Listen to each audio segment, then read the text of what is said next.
POCSO കേസിൽ ഒളിവിൽ പോയ നടൻ കുട്ടിക്കൽ ജയചന്ദ്രൻ ചോദ്യം ചെയ്യാൻ ഹാജരായി. രാവിലെ 11ഓടെ കോഴിക്കോട് കസബ സ്റ്റേഷനിൽ ഹാജരായ ജയചന്ദ്രനെ സിഐയുടെ നേതൃത്വത്തിലാണ് ചോദ്യം ചെയ്തത്. ചോദ്യം ചെയ്യൽ 1 മണിക്കൂർ നീണ്ടുനിന്നു. 4 വയസ്സുകാരിയെ പീഡിപ്പിച്ചെന്ന പരാതിയിൽ കഴിഞ്ഞ വർഷം ജൂണിലാണ് പോലീസ് കേസെടുത്തത്. അതേസമയം നിയമ നടപടിയുമായി പൂർണ്ണമായും സഹകരിക്കുമെന്ന് ജയചന്ദ്രൻ പറഞ്ഞു.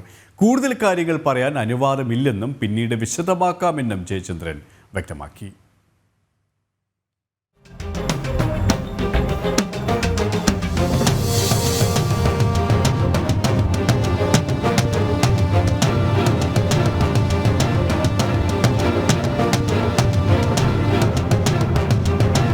നാലു വയസ്സുകാരിയെ പീഡിപ്പിച്ചെന്ന പരാതിയിൽ കഴിഞ്ഞ വർഷം ജൂണിലാണ് കുട്ടിക്കൽ ജയചന്ദ്രനെതിരെ കസബ പോലീസ് കേസെടുത്തത്.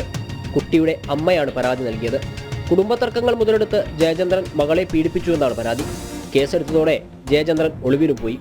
മജിസ്ട്രേറ്റിന് മുന്നിൽ രഹസ്യമൊഴി നൽകിയ കുട്ടി ജയചന്ദ്രനെതിരായ ആരോപണത്തിൽ ഉറച്ചുനിന്നു.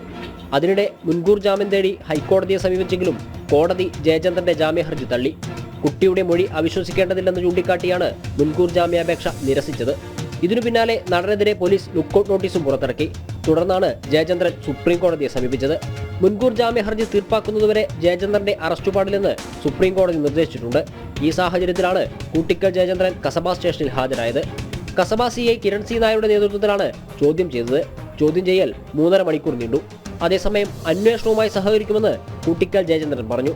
നമുക്കിതിൽ ഇപ്പോൾ പ്രത്യേകിച്ച് എനിക്കൊന്നും പറയാൻ പറ്റാത്ത ഒരു സാഹചര്യമാണ്. അല്ലെ, എനിക്ക് ഇപ്പം അങ്ങനെ ഒരു കാര്യങ്ങളും എനിക്ക് പറയാനുള്ള ഒരു അനുവാദം എനിക്കില്ല ഒരിടത്തുനിന്ന്. അതുകൊണ്ട് തീർച്ചയായും ഇതിനൊരു തീരുമാനമുണ്ട്. നിങ്ങളുമായിട്ട് നമ്മൾ സംസാരിക്കും. ഇത് വിശദമായിട്ട് തന്നെ നമ്മൾ സംസാരിക്കും.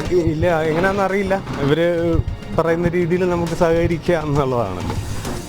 നടപടികൾ പൂർത്തിയായിട്ടില്ലെന്നും കോടതിയുടെ നിർദ്ദേശമനുസരിച്ച് ജയചന്ദ്രന്റെ വൈദ്യപരിശോധന ഉൾപ്പെടെയുള്ളവ പൂർത്തിയാക്കുമെന്നും സിഐ കിരൺ സി നായർ വ്യക്തമാക്കി. ജനം, കോഴിക്കോട്.